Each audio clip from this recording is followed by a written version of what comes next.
सांभाळायची आणि खूप ताकद असते माय तुमच्यात. लय गोड आहे ग माय तुम्ही, लय गोड आहे. आई शपथ तुम्ही लय गोड आहे. तुमचं तोंड सोडलं ना लय गोड आहे. लय खुश होऊ नका, तुम्ही विगुणाचे नाही. आम्ही बोलतो कारण तुम्ही तसं वागता. बोलायची गरजच पडू नये एवढं प्रेम द्यावं का ग माय. आणि खरंच ताकद आहे माय तुमच्यात. काय सांगायचं माय. अहो तीच आवली अखंडितपणे तुकोबांना भाकरी दिल्याशिवाय भाकरी नाही खायची. 4-4 दिवस तुकोबा सापडत नसायचे ग. एके दिवशी असंच तुकोबांना भाकरी द्यायला चालली. आता पहिलं पुणे येते, काटा मोडला तिच्या पायात. काय मोडला? थोडेफार शेतकरी आहे का बसायला शेती माहित आहे का थोडेफार लोकांना? शेतकऱ्याच्या पायात काटा मोडणं काही नवल आहे का? आता शेतकऱ्याच्या पायात काटा मोडला, शेतकरी काटा बघायला पाण्याने पाय स्वच्छ करतो का? मग शेतकरी काटा कसा बघतो? लाजू नका, सगळे थुकाच लावतात. इथं काही हायजीन मेंटेन करायचं नसतं, थुकाच लावायचं असतो. आता हा ना, तर काय एका थकाने काटा दिसत नाही, 2-4 वेळा तरी लावायला लागतं. आता काटा मोडला आवलीला, पण त्रास झालाय विश्वाच्या मालकाला. आधी प्रथम देव समजून घ्या. तुम्ही भामटेपणाला देव म्हणताय, तुम्ही अंधश्रद्धेला देव मानताय. खूप मोठी ताकद आहे याच्यात. थोडी सिमिलरिटी लक्षात घ्या. विश्वास देव आहे, ट्रस्ट. काय झालंय, माणसं स्पिरिच्युअल झाले यात वाद नाहीये. आध्यात्मिकतेकडे लोकांचा कल आहे, पण चुकीचं आहे. म्हणजे कसं झालंय, थोडं सोपं करून सांगते. आमच्याकडं महाराज फॉर्च्युनर मध्ये आला तर हुशार आहे, चलत आला तर मूर्ख आहे. म्हणजे आम्ही त्या महाराजाची प्रसिद्धी बघून त्याला मानतोय. चुकताय. देव कसा मानताय? त्याचं मंदिर बघताय, त्याची सजावट बघताय, त्याचं तसं नाहीये. माऊली काय गोड सांगतात, जे जे तिचे भूत तिथे मानी, जे भगवंता भक्ती योगून निश्चित जाण माझा. मला देव कळला हे मी त्या दिवशी समजेल ज्या दिवशी मला माझ्या आतल्या परमात्म्याचं दर्शन होईल. त्यावेळेस मला देव समजतो, त्यावेळेस मला कळेल. I will do it. मी पाहिजे ते करू शकतो. हा विश्वास जेव्हा माझ्यात निर्माण होईल त्यावेळेस मला देव मिळेल. सर्वाघटी राम देहादेही एक, सूर्यप्रकाशक हे सगळं तुझं आहे. याचा अर्थ हे सगळं तुझे निर्माण केलंस. हा अधिकारी जरी तू असला तरी हा करवण माझ्याकडनं घेतोय. अजून एकदा सोपं करून सांगते. आम्हात या परस्परे एका नामाचीच अंतरे. तुझ्यात आणि माझ्यात काय फरक आहे देवा? नामस्वरूपी. ज्यावेळेस ज्ञानोबारायांनी ताटी लावून बसले, 5 वर्षाची मुक्ताई आहे. संतांचे चरित्र वाचा, तुम्हाला व्यक्तिमत्वाचा अंदाज येत चालेल. आपल्यात किती ताकद आहे हे समजून घेण्यासाठी तुम्हाला चरित्र वाचणं फार गरजेचं आहे. तुम्हाला ज्ञानेश्वरी गाथा वाचणं फार फार गरजेचं आहे. पुराण वाचा, वेद वाचा, शास्त्र वाचा. ते म्हणसाल ताई कळत नाही, अरे भाषांतर वाचा. थोडा विचार करा, थिंक अबाउट इट. साधं सांगते मी तुम्हाला. पितामह भीष्माने वचन दिलं, काही झालं शस्त्र उचलणार. कृष्णाने सांगितलं भीष्माच्या वचनाचं मी पालन करेल, काही झालं मी शस्त्र उचलणार. आता अर्जुनाच्या रथाचा पाय गेला, बाणावर बाण अर्जुनाला मारला. चुकीच्या अवस्थेचा गैरफायदा अर्जुनाचा घेतला गेला. देवाला सहन झालं नाही, देवाने शस्त्र उचललं आणि फिरवलं.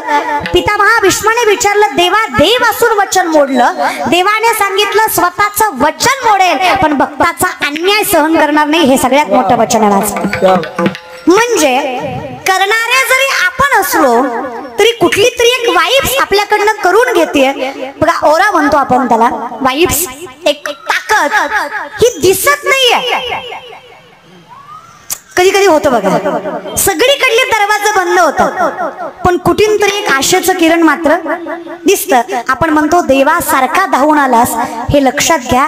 तोच परमात्मा असतो, फक्त रूप वेगळं घेतलेलं असतं. म्हणून तुकोबा म्हणतात, विठ्ठल कुळीचे दैवत, विठ्ठल वीत गोत चित्त, विठ्ठल माय बाप चुलता, बहीण बंधू भ्राता. मग माऊली तेच म्हणतात बघा, तू गुरु बंधू पिता, तू अमुची इष्ट देवता, तू ही सदा रक्षिता, आपदी अमोते. रक्षिता रक्षण करणं, आपदी संकट. गुरु माय बाप बंधू कुठल्याही स्वरूपात येतोस, पण आमच्यावरचं संकट मात्र रक्षून नेतो. मग तो देवा म्हणून विश्वास. मग ती आवली तुकोबांना भाकरी दे. तुम्ही विषयाकडे आलात का? तुम्ही विषयाकडे आला का? ती भाकरी द्यायला चालली होती ना, पायात काटा मोडला नाही का तिच्या? आता काटा मोडला, हिला पण त्रास झाला बापाला. कुठल्या? पंढरीच्या मालकाला, दादा जगाच्या मालकाला. तो पांडुरंग परमात्मा वैकुंठ सोडून धावतोय त्या अवलीच्या पाठी. थांबा म्हणे, काटा रुतला तुम्हाला कळतंय की आम्हाला, मग का काढत नाही आहात? कसं आहे ना देवा, माझ्या पायातल्या काट्यापेक्षा माझ्या नवऱ्याच्या पोटाची भूक जास्त बोचते मला, आणि ती भागवणं मला माझ्या पायातल्या दुःखापेक्षा जास्त महत्वाचं वाटतं. ती पत्नी आहे रे.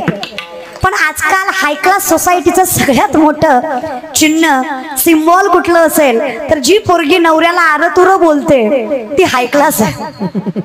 जिने नवऱ्याचा सन्मान नाही केलाय ती हाय क्लास सोसायटीची आहे.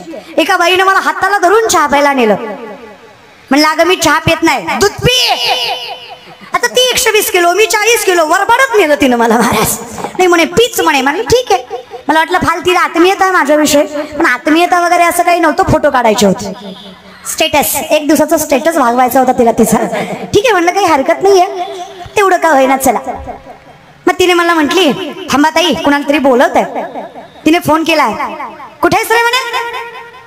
म्हणलं मुलाला बोलवताय. म्हणले नाही नवऱ्याला. म्हणलं नको चहा, तुझा चहा पिऊन माझी गाडी पुला खाली गुलतायशी महाराज.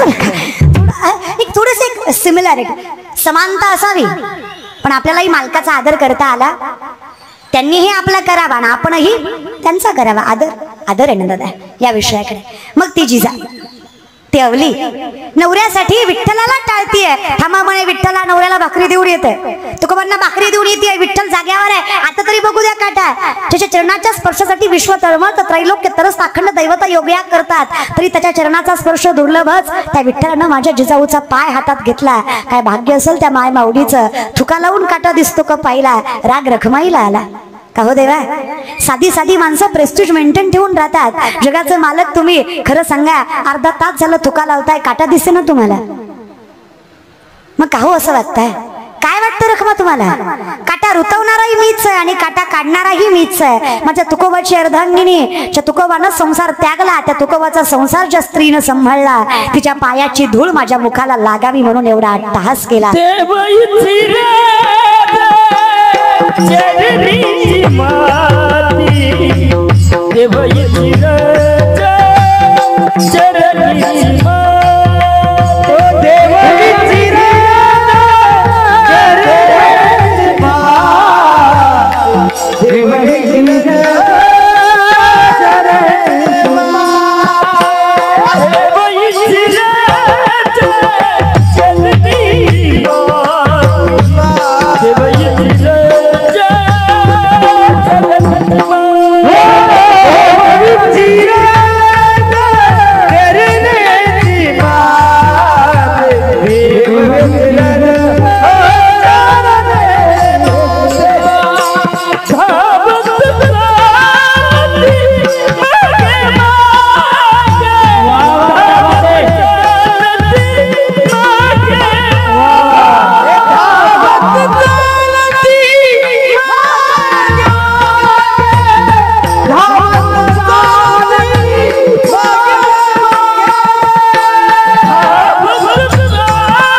परमात्मा तर मिठी पडली मिठी पडली याचा अर्थ तुका म्हणे घालू तयावरी भार बाहू हा संसार देवा पाय. पण हे शक्य कधी झालं? माझे चित्त आता कोठे धावे म्हण तुझं इच्छा ना. पण हे झालं कधी? तुझं पाहता जेव्हापासून तुला पाहिलं, आता जिथं पाहिलं तिथं तूच दिसलास. जे जे दृष्टी दिसे ते हरी रूप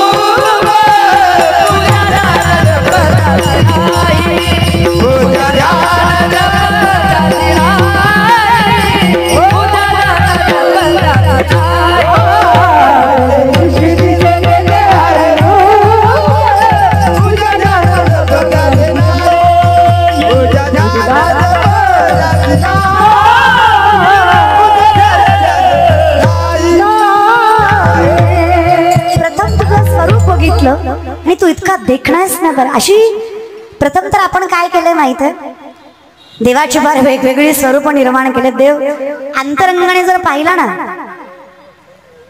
माझी राधा सांगते, देवा ज्या दिवशी तुला पाहिल ना त्या दिवशी, कारण हे आपण जे चक्र निर्माण केलंय ना खोट्या गोष्टींचं, राधा 22 वर्षाची, त्यावेळेस श्रीकृष्ण 5 वर्षाचे.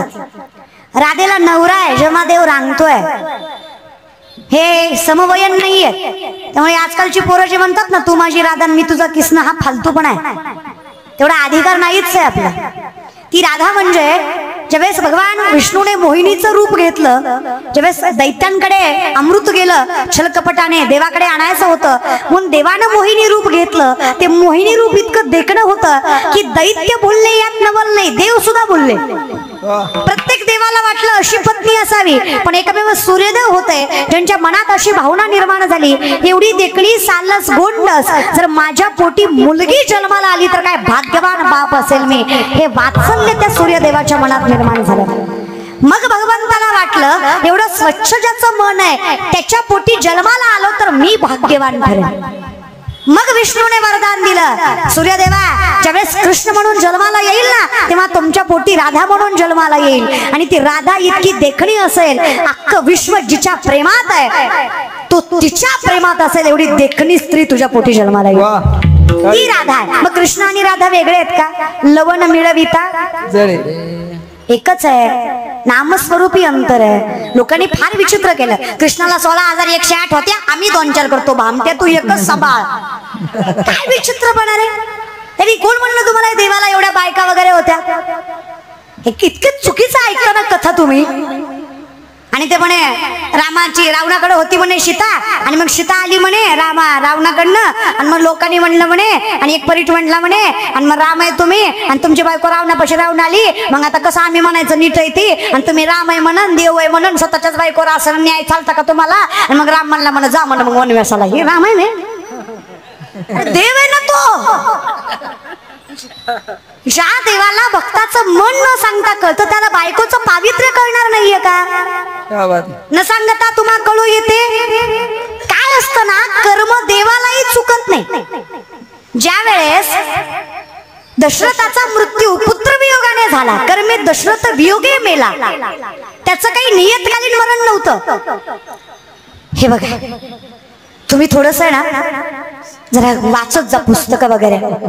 माणसाची जी ताकद असते ना, शरीरामध्ये 72,000 नाड्या, 24 नाड्या प्रधान, 3 नाड्या प्राणवाहक, इडा पिंगला सुषुम्ना, इडा पिंगला सुषुम्ना, यातनं माणसाचा प्राणवायू वाहतो. पूरक, रेचक, कुंभक श्वसनाचे 3 प्रकार, याच्यावर ज्याचा अधिराज्य आहे. 3.5 वडे गमसली कुंडलिनी शक्ती, बिंबीच्या देठापासून षडशस्त्राचं भेदन करत भ्रमरंध्रात जाऊन मिळते, त्यावेळेस माणसाला जीवनशक्ती प्राप्त होते. नीट आहे का? सनातन धर्मामध्ये गंध लावतात.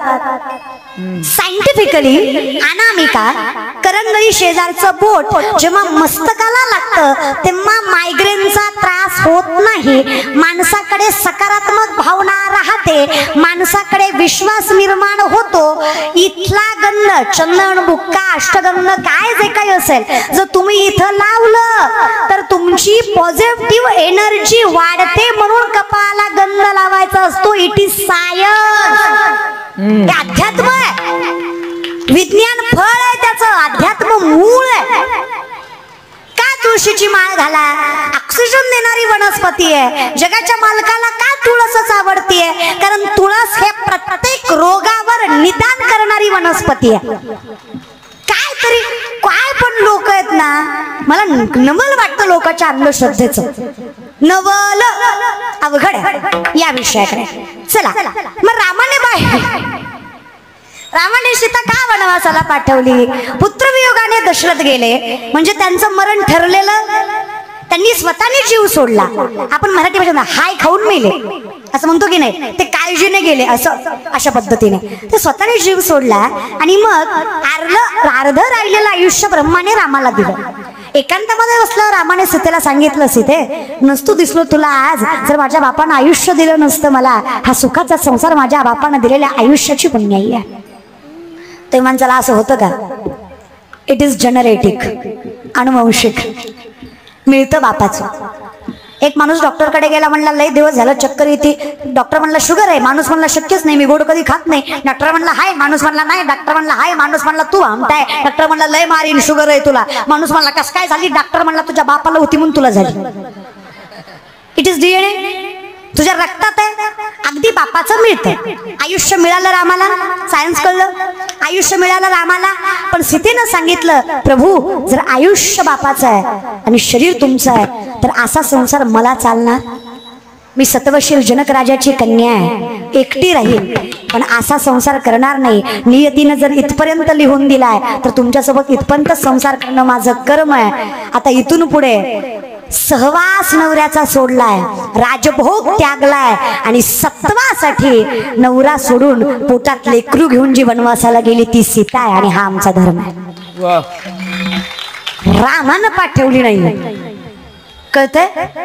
आता ऐका, 16,100 पोरी कंसाच्या कारावासात होत्या, ज्यांनी भगवंताकडे याचना केली, देवा पोरी येत आम्ही, तू मुक्तता केलीस गोकुळाची, मथुरेची, त्रैलोक्याची, आमचं काय.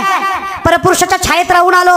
ही माणसं किती कलंकित म्हणतील आम्हाला, घाण नजरेनं, कनिष्ठ नजरेनं, वाईट नजरेनं बघतील. असं जगण्यापेक्षा मेलेलं बरं ना परमात्म्या. कृष्णाने सांगितलं अरे मी आहे ना, कोणी तुमच्याकडे पाहिलं ना वाईट नजरेने, सांगा त्याला अरे कृष्णाच्या मालकीने आहोत आम्ही, आमचा मालक कृष्ण आहे, तुमचा अधिकार नाही आमच्याकडे वाईट नजरेनं बघायचा. माझ्या कृष्णानं प्रत्येक मुलीला स्वतःचं नाव लावण्याचा अधिकार दिला. कौतुक वाटतं मला माझ्या देवाचं, त्यातल्या एकाही मुलीला कृष्णानं साधा स्पर्श सुद्धा केला नाही. भोग भोगोनी ब्रह्मचारी, नवल केवडे केवडे नकडे, कान्होबाचे कोडे, तुका म्हणे नटधारी, भोग भोगोनी ब्रह्मचारी. ही परंपरा आहे आमची. आम्ही कुठेही नेतोय. काहीतरी ऐकायचं आणि काहीतरी म्हणायचं आणि काहीतरी सांगायचं नाही रे दादा. आमच्याकडे मायबाप आहे. तो जुनं भजन आहे बघा, लेकरांची सेवा केली सतुआई, लेकरांची सेवा केली सतुआई, कसा पाय फेडू कसा हो तुझ्या रूप करा जगे तोड नाही, हो बाळीला जीव माझा साडी मिठाई विठ्ठला, माय बाबा जन्मभरी सेवा तुझ्या बाबुलाची, जन्मभरी सेवा तुझ्या बाबुलाची, माऊलीत मूर्ती विठ्ठलाची, माऊलीत मूर्ती विठ्ठलाची, माऊलीत मूर्ती विठ्ठलाची. काय खरी गोष्ट होती. फिरत्या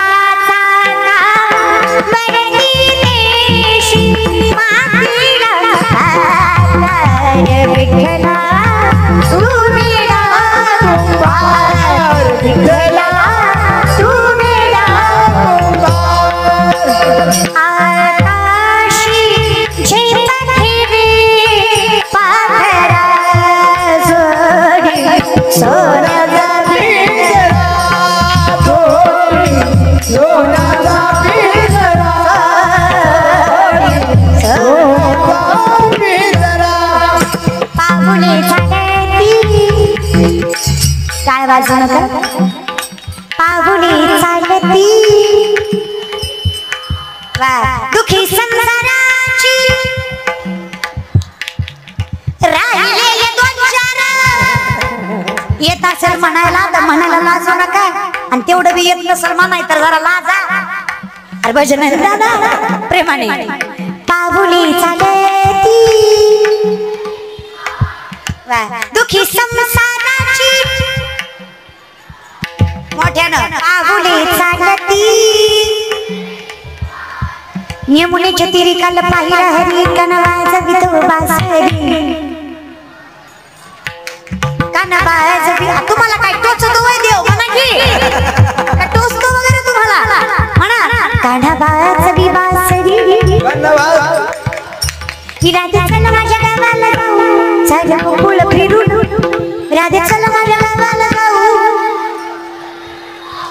अगं गोकुळ माझं गाव, अगं गोकुळ माझं गाव, राधे चल माझ्या गावाला जाऊ. टाळी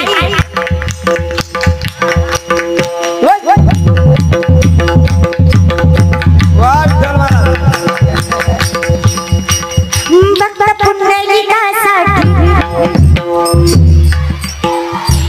मला नाही धनी पण म्हणते तुमच्यासाठी.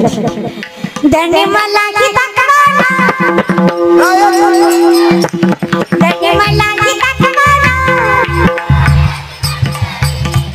चंद्रभागेच्या तिरी थांबला हरी तो पहा विठेवरी.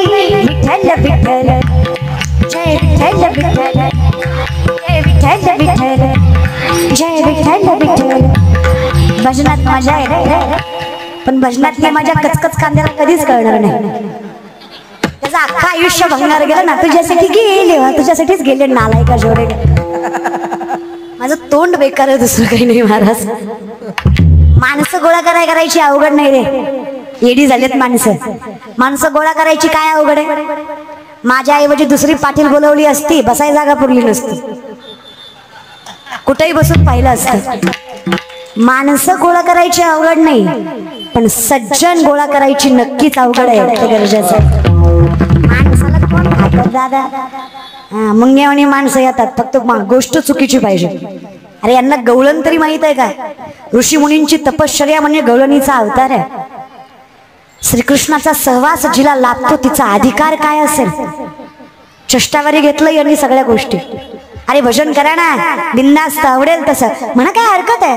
गणपती राया पडते मी पाया, काय मागू मागणे रे, काय मागू मागणे रे देवा, काय मागू मागणे रे. तुझ्या भक्तीचा तुझ्या शक्तीचा आशीर्वाद राहू दे रे. हेच माझं सांगणे रे देवा, हेच माझं मागणे रे. टिम टिम टिम टिम टिम मारी ढमा चढमडल आज, टिम टिम टिम टिम टिम मारी ढमा चढमडल आज. घरी मजाल राजाचा राजगड राजा, घरी मजाल राजाचा राजगड राजा, घरी मजाल. सनीचा सूर्य कसा वाऱ्याने धरला, ढगांचा डोल घुमला गेला, बिजलीचा ताशा कसा कडकडाडला. पाऊस फुलांचा गडशाब स्वागताला, पाऊस फुलांचा गडशाब स्वागताला.